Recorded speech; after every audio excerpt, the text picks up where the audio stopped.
Good morning to all of you. Gayatri group of institute के YouTube channel पर आप सभी का स्वागत है। चैनल को सब्सक्राइब करें, वीडियो को लाइक और शेयर करें। आज हमारा टॉपिक है 12th बायोलॉजी के जेनेटिक्स का पार्ट 7 और टॉपिक जो हम डिस्कस कर रहे हैं वो है इनकम्प्लीट डोमिनेंस, हिंदी में अपूर्ण प्रभाविता के नाम से इसे जाना जाता है। पहली बात, इनकम्प्लीट डोमिनेंस, अपूर्ण प्रभाविता मेंडल की वंशागति के पहले नियम प्रभाविता के नियम का एक अपवाद है। दो उदाहरणों से हम इसको डिस्कस करते हैं। फर्स्ट एग्जाम्पल है मिराबिलस जालपा का। कॉमनली इस प्लांट को 4 o'clock प्लांट के नाम से जाना जाता है। हिंदी में इसे गुल अब्बास का पादप कहा जाता है। दूसरा है एंटीराहिनियम, जिसे स्नैप ड्रैगन कहा जाता है। आज हम डिटेल डिस्कस करेंगे इस घटना के बारे में और उदाहरण के लिए हम मिराबिलस जालपा पे इसकी स्टडी करेंगे। ओके। मेंडल के बाद दूसरे साइंटिस्ट ने गार्डन पी के अलावा कुछ अन्य प्लांट्स पर मोनोहाइब्रिड क्रॉस, डाईहाइब्रिड क्रॉस ऐसे कुछ एक्सपेरिमेंट किए, लेकिन अनफॉर्चुनेटली उन वैज्ञानिकों को वैसे परिणाम नहीं मिले जैसे रिजल्ट मेंडल को अपने मोनोहाइब्रिड और डाईहाइब्रिड क्रॉस के दौरान मिले थे। और ऐसा ही एक अपवाद अपूर्ण प्रभाविता, इनकम्प्लीट डोमिनेंस का है। और इस घटना के अंदर हमें वैसे रिजल्ट नहीं मिलते जैसे रिजल्ट मेंडल को अपने मोनोहाइब्रिड क्रॉस के दौरान प्राप्त हुए थे। और इसलिए ये इनकम्प्लीट डोमिनेंस प्रभाविता के नियम का एक एक्सेप्शन, एक अपवाद है। तो उदाहरण से स्टार्ट करते हैं, इसको फिर डिटेल पढ़ेंगे इसके बारे में। क्या किया कि नेचर में मिराबिलस जालपा का जो प्लांट है उसके फ्लावर रेड कलर के होते हैं और व्हाइट कलर के होते हैं। तो एक्सपेरिमेंट के लिए मिराबिलस जालपा का एक ऐसा प्लांट लिया जो रेड कलर के फ्लावर वाला था और ये अपने लक्षणों के लिए होमोजाइगस था। तो ऐसा कहें कि एक शुद्ध लक्षणों वाला लाल रंग के पुष्प वाला मिराबिलस जालपा का पादप लिया। इसके जीनोटाइप को हम कैपिटल आर के द्वारा प्रदर्शित कर सकते हैं। ऐसा ही दूसरा एक समयुग्मजी प्लांट मिराबिलस जालपा का लिया गया जिसके फ्लावर का कलर व्हाइट था। इसे या इसके जीनोटाइप को हमने स्मॉल आर के द्वारा प्रदर्शित किया है। एक्सपेरिमेंट करने का तरीका वैसा ही रहेगा जैसा मेंडल ने बताया था।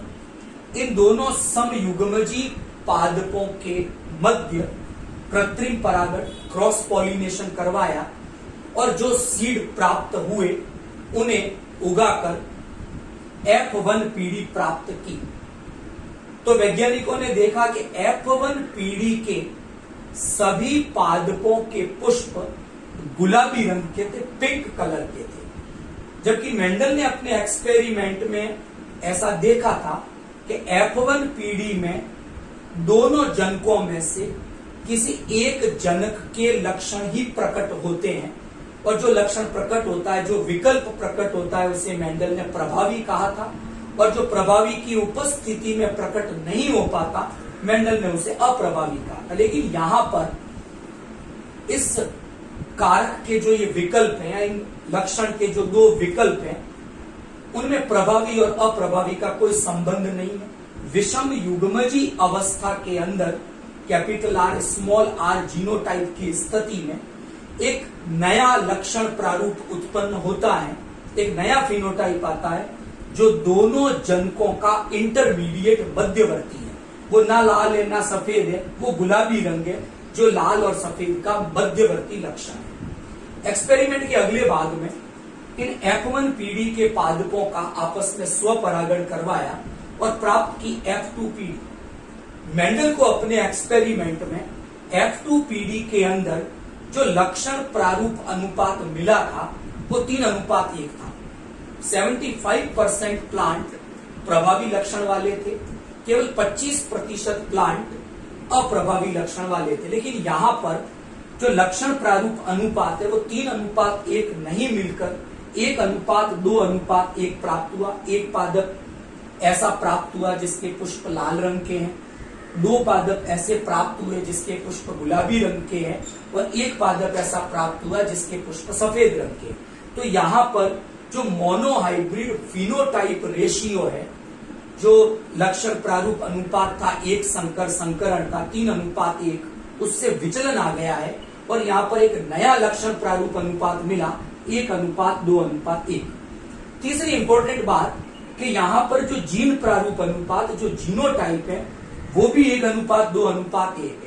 इसका मतलब इनकम्प्लीट डोमिनेंस की घटना में आपको लक्षण प्रारूप अनुपात और जीन प्रारूप अनुपात दोनों ही 1:2:1 प्राप्त होते हैं।